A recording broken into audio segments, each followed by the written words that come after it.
4 Occupy Austin protesters are out of jail this evening after being arrested early this morning.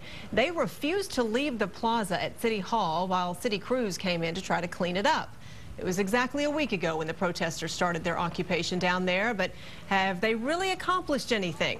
KXAN City reporter Reagan Hackelman is live from City Hall, where the crowd is looking much smaller than it was a week ago. Reagan.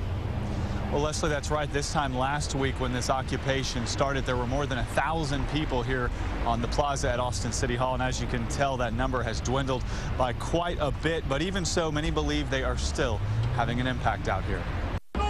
After a week of occupying Austin, a dedicated few continue spreading the message or messages of the Occupy movement. What resonates with me is reclaiming Main Street as opposed to Wall Street as for our priorities. For the third time since the occupation started in Austin, Shannon Rizzio has brought her children to City Hall to see the beginning of what she thinks will become a historical movement. Well, I think that any of the significant movements have begun as grassroots, and nothing's going to happen instantly.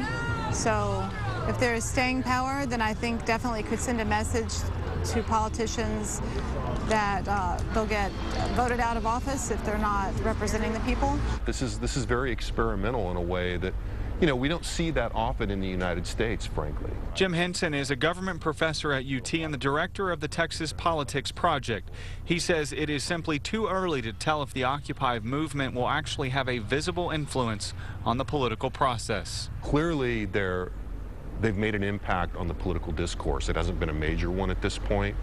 But the major parties at both the state levels and the national levels, we've seen it in the GOP primary race at the presidential level, are starting to pay attention. And paying attention to the needs and the voices of the 99% is what many say the Occupy movement is all about. It's not about jobless people wanting handouts. It's about people wanting the government to represent them. Now, the city says they'll be back out here tonight to finish cleaning up this plaza, but this time, instead of actually asking everyone to move off of the plaza, they're simply going to ask them to move to one side of the plaza, clean, switch over, and do everything like that. The 4 people who were arrested are facing criminal trespassing charges, and that has a fine of $1,000 each. Reporting live from City Hall, Reagan Hackelman, KXAN News.